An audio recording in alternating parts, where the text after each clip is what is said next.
Hello, good morning. It's me again, Lo Lusada Chrissy in Bakery, Melton Hall, UK. England, UK. Ara, may ginharvest akong vegetables sa akong nga garden. Talong, eggplant. Ara, guess what?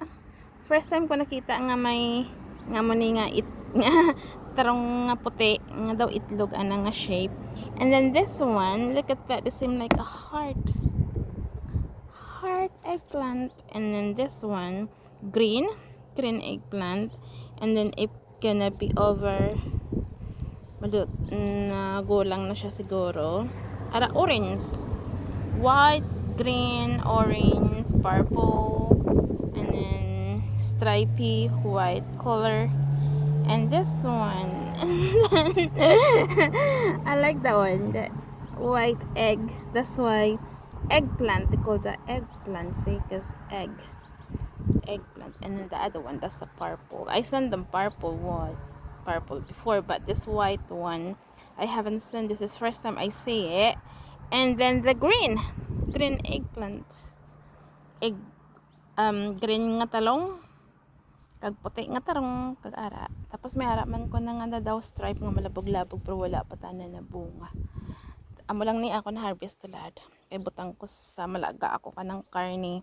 Butangan ko kanang beans lato, beans kag amo ni tarong. Kay mahigop ako kanang sabaw. Gusto ko mahigop ka sabaw karne baka, kay maging bakal ko kahapon sa town sa may butches. Tapos nabakal man ko ka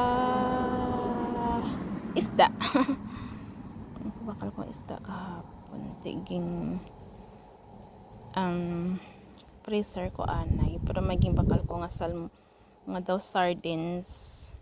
Isda kahapon. Ano sa kanya? Tawag.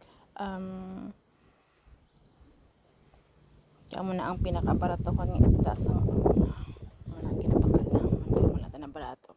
Tawag diya sardines. Pero dyan sa ano na sa tawag.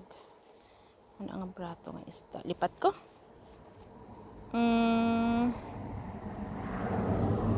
Sigani I don't know. Paano? Alright. Thank you guys. Thank you guys for watching.